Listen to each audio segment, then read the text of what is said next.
एक लाइन गजल बा मास्टर, वही गजल में गीत बा। आए एक नाम था बेचन, वो किनारा निकल गया।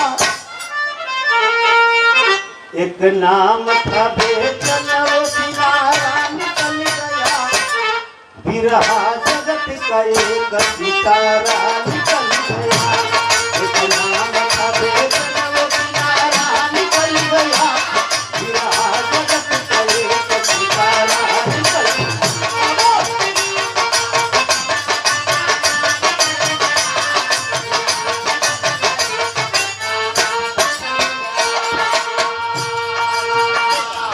एक नाम था बेचन, वो किनारा निकल गया।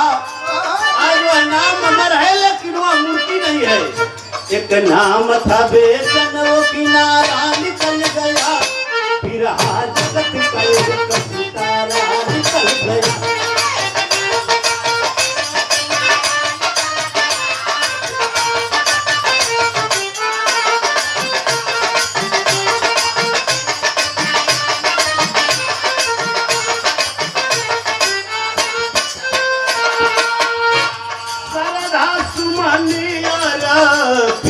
करते हैं शारदा सुमन अर्पित करते हैं।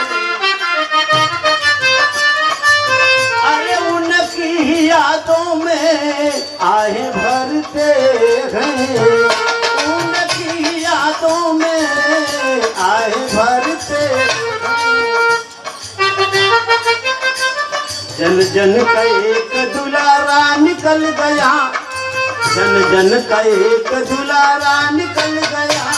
फिर जगत का एक सितारा निकल गया।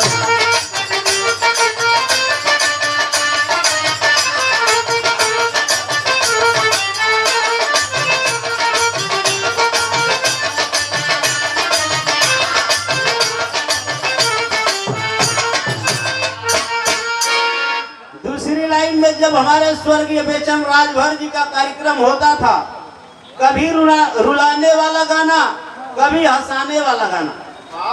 उनका ऐसने वेशभूषा पहचान रहल की तनकी से मुस्कुराइहन तो मैल दतवा निकल जाई। लोग बुझन की तो हंसते बड़ा तो सब हंस ही लगेला।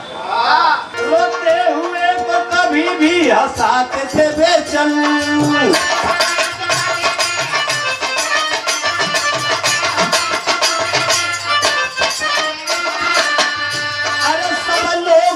आशीर्वाद पाते थे बेचन।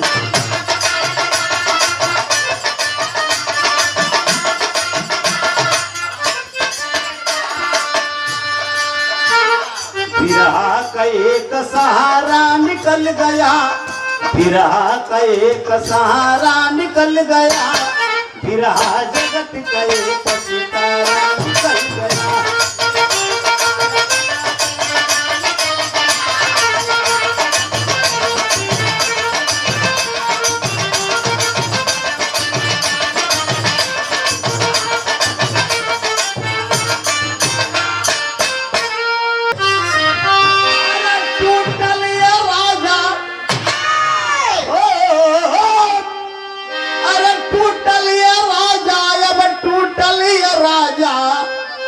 दुल्हनिया के गुजावा टूट गए राजा।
लाइन में कहना पड़ा, बहुत से कलाकार दूर दराज से आए हुए हैं।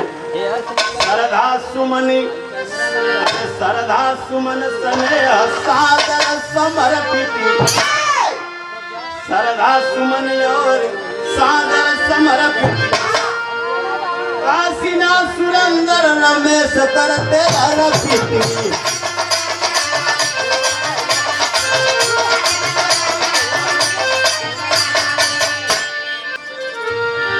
अरे काशीना सुरंदर रमेश करते